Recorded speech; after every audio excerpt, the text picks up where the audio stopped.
ಓಂ ವಿಶ್ವಸ್ಮೈ ನಮಃ. ಪ್ರೀತಿಯ ಬಂಧುಗಳೇ, ಈ ದಿನ ಆರಿದ್ರ ನಕ್ಷತ್ರ ಜೊತೆಗೆ ಹುಣ್ಣಿಮೆ ಇರುವಂಥದ್ದು. ಮೊದಲೇ ನಾನು ಈ ಆರಿದ್ರದ ಬಗ್ಗೆ ತಿಳಿಸಿದ್ದೇನೆ. ನಿಮ್ಮ ಅನುಷ್ಠಾನ ಈಗಾಗಲೇ ಪ್ರಾರಂಭವಾಗಿರುತ್ತೆ.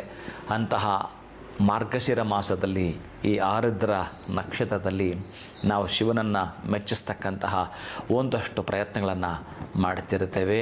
ಅಂತಹದ್ರಲ್ಲಿ ವಿಭೂತಿ ಭಸ್ಮವನ್ನು ಲಿಂಗಕ್ಕೆ ಅರ್ಪಣೆ ಮಾಡುವುದು, ಇನ್ನು ಜೊತೆಗೆ ಬಿಲ್ಲಪತ್ರೆಯನ್ನು ನೀವು ಅರ್ಪಣೆ ಮಾಡಿದರೆ ನಿಮ್ಮ ಭೋಗಭಾಗ್ಯ ಹೇಳತೀರುವುದು.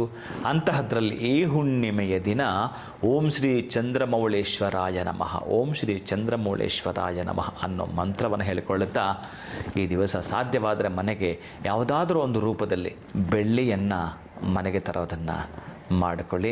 ಜೊತೆಗೆ ಮಕ್ಕಳಿಗೆ ಸಾಧ್ಯವಾದಷ್ಟು ನೂತನ ವಸ್ತ್ರವನ್ನು ಈ ದಿವಸ ಕೊಡಿಸುವಂಥದ್ದು ಕೂಡ ಮಾಡಿಕೊಳ್ತೀರಿ. ಅಭ್ಯುದಯದ ಪಥದಲ್ಲಿ ನಡೆಯಲಿಕ್ಕೆ ಈ ದಿನ ಆರಿದ್ರ, ಇನ್ನು ವರ್ಷಕ್ಕೆ ಈ ನಕ್ಷತ್ರ ಬರುವಂಥದ್ದು.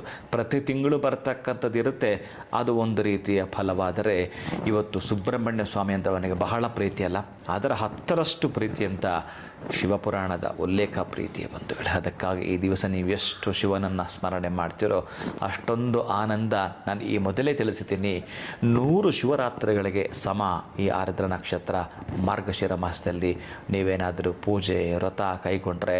ಇನ್ನು ಅಭಿಷೇಕ ಅಂತೂ ಹೇಳತೀರೋದು. ಒಂದು ಪಂಚಫಲ 5 ಥರದ ಹಣ್ಣುಗಳನ್ನು ನೀವು ಶಿವನ ದೇವಸ್ಥಾನಕ್ಕೆ ಕೊಡುವಂಥದ್ದು, ಅಥವಾ 5 ಥರದ ಹಣ್ಣುಗಳ ಆ ಒಂದು ರಸದಿಂದ ಅಭಿಷೇಕವನ್ನು ಮಾಡ್ತೀನಿ ಅಂತಂದರೆ ಇನ್ನು ಆನಂದವೋ ಆನಂದ, ಆನಂದದಲ್ಲಿ ಮತ್ತೊಂದು ಆನಂದವನ್ನು ತಂದುಕೊಡ್ತಕ್ಕಂತಹದ್ದು. ವಿಭೂತಿಯ ಭಸ್ಮಧಾರಣೆ ಮಾಡಿಕೊಳ್ತಕ್ಕಂತಹದ್ದು ಶಿವನ ಅನುಗ್ರಹಕ್ಕೆ ಪಾತ್ರ ಆಗ್ತಾರೆ. ಶಿವಂಭೂಯಾತ್, ಒಳಿತಾಗಲಿ.